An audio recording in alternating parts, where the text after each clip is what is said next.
खुरम दस्तगीर senior रहनुमा मुस्लिम league नून और साबिक वज़ीर दिफा भी हैं। बहुत शुक्रिया सर आपके टाइम देने के लिए। मैं जानना आपसे ये चाह रहा हूँ कि इन सारे मामलात को जिसमें पाकिस्तान ने ना सिर्फ यौम तशक्कुर मनाया है बल्कि इंटरनेशनल दुनिया भी पाकिस्तान के जो फतूहात हैं उनका जिक्र कर रही है, एयर फोर्स की फतूहात का जिक्र कर रही है, और इंटरनेशनल दुनिया भी कह रही है कि भाई आपका जो आपने काम किया है इंडिया के ख़िलाफ़ वो शायद अगले 25 और 50 साल तक बढ़ाया जाए स्ट्रेटजी के तौर पर। एक तो ये सूरत हाल, फिर इंडिया के अंदर जितनी आवाज़ें उठ रही हैं उन वो सारे कह रहे हैं कि भाई मोदी साहब आपने हमारे साथ क्या करवाया है। और इंडिया के जो एयरफोर्स के एक्सपर्टीज़ रखने वाले लोग हैं, एक्सपर्टीज़ वाले, वो सारे कह रहे हैं कि पाकिस्तान की जो स्ट्रेटजी थी, ड्रोन स्ट्रेटजी भी, वो पूरे स्पेक्ट्रम को कवर कर रही थी। और 400 से 500 तक जो ड्रोन पाकिस्तान ने इंडिया को भेजा, उसने वो सारी हसास मालूमात पाकिस्तान को फ्राहम की। और उन्होंने तो दावा किया इंडिया ने कि हमने तो इंटरसेप्ट किया जी हमारे दिफाई सिस्टम के तहत। तो वहीं से गेम चेंजर वो साबित हुई। ये वहां के लिखारी और वहां के लिखने वाले लोग लिख रहे हैं। खुरम दस्तगीर साहब, योर टेक सर। जी, अल्लाह ताला के बहुत ही शुक्र के बाद पूरी कौम में एक एतमाद आना चाहिए दो तीन हवालों से। एक तो ये था कि 2018 से 22 उस वक्त की जो सियासी और अस्करी क़यादत थी, उसने कौम को मुस्तकिल एक कमजोरी का सिग्नल दिया। हिंदुस्तान ने बालाकोट पर हमला किया, हमने अभिनंदन को पकड़ा और फौरन ही तेजी से रिहा कर दिया बगैर किसी क्विड प्रो को के। हिंदुस्तान ने कश्मीर पर कब्जा किया, हमने उसका कोई रद्द अमल नहीं दिया।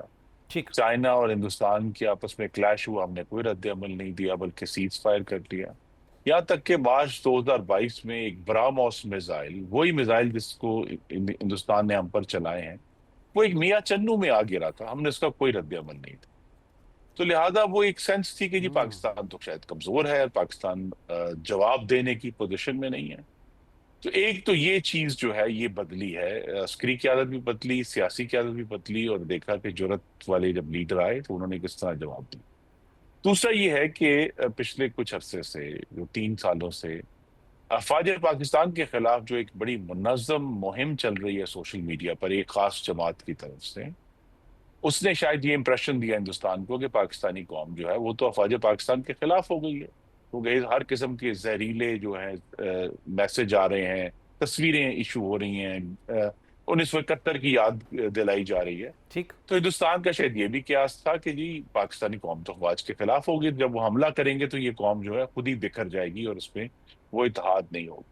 ठीक। और तीसरा ये है कि बहुत सारे हमारे जो दोस्त जो कहते हैं मंतकी तज्जिया करने वाले, वो कहते थे देखिए जी हिंदुस्तान की इकोनॉमी इतनी बड़ी है, उनकी स्टॉक मार्केट इतनी बड़ी है, उनकी इतना जीडीपी ग्रोथ है, पाकिस्तान जो है वो कम उसकी ग्रोथ है, इकोनॉमी है, तो हमें अपनी शायद कम आएगी का एहसास हमने अपने दिल में बिठा लिया था। तो सबसे राइट। बड़ा जो तब्दीली है इसके नतीजे में अंदरूनी तौर पर, वो यही है कि पाकिस्तानियों को अब मुख्तलिफ हवालों से अपने ऊपर, अपनी फौज के ऊपर, अपनी रियासत के ऊपर एतमाद वापस बहाल हुआ है कि पाकिस्तान मौजूद है, पाकिस्तान तवाना है, पाकिस्तान ताकतवर है, और अपने से 10 गुना वाली ताकत को जो है उसके दांत खट्टे कर सकते हैं। बिल्कुल सही। अच्छा, दूसरा खुरम दस्तगीर साहब, मैं जानना ये चाह रहा हूँ कि ये इतने बड़े पैमाने पे मिस कैलकुलेशन एक नेशन कर ले और वो जंग इम्पोज करे और 75 जेट्स जो है आपकी हदूद की तरफ भेजे, और अभी वो इंडियन हदूद में ही हो, तो पाकिस्तान जो है,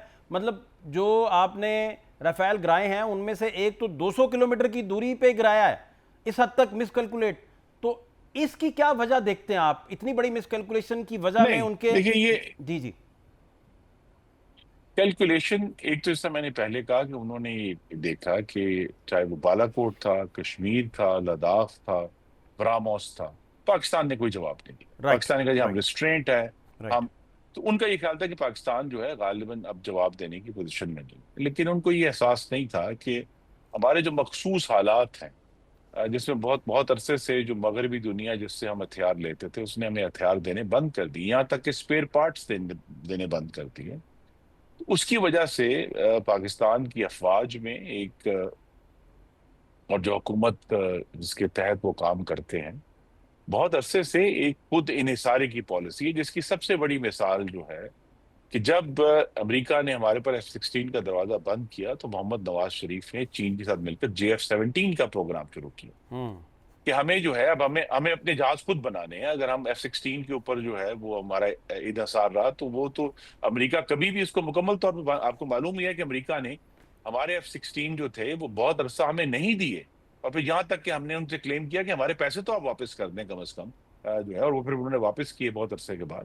تو یہاں پھر یہ جو خود انحصاری کی پالیسی تھی JF-17 کی, جو بعد میں پھر J-10C بھی یہاں آیا, اور پھر اس کے ساتھ جو چین کا جو ہم نے الحمدللہ 2015 میں جو سی پیک سائن کیا, وہ ایک سگنل تھا کہ ہم چین کے ساتھ ایک پہلے سے زیادہ گہری شراکت کاری میں جا رہے ہیں, ایک ڈیپر پارٹنرشپ ہے جس میں اکانومی بھی ہے اور جس میں اسٹریٹجک تھنکنگ بھی ہے. تو اس کے جو نتائج تھے وہ غالباً امریکہ اور جو اس کا حواری ہے ہندوستان, وہ یہی کیلکولیٹ کرتے تھے کہ شاید چین کے پاس جو ہتھیار ہیں ان میں تو وہ سوفسٹیکیشن نہیں ہے, ہم بڑی آسانی سے پاکستان کو گرا لیں گے. تو یہ بھی ان کی ایک تو قوم کے بارے میں, قوم کی افواج کے بارے میں جو خیالات تھے اس کی مس کیلکولیشن, دوسرا چین اور پاکستان کی جو پارٹنرشپ ہے اس کی گہرائی کی مس کیلکولیشن, ٹھیک. اور چینی ہتھیاروں کے اثر کے بارے میں مس کیلکولیشن جو ہے اور دوسرا جو دیکھیے یہ ساری مس کیلکولیشن کے پیچھے ہندوتوا کا تعصب اور نفرت ہے, اور جہاں تعصب اور نفرت ہو وہاں پھر منطقی سوچ جو ہے وہ ماند پڑ جاتی.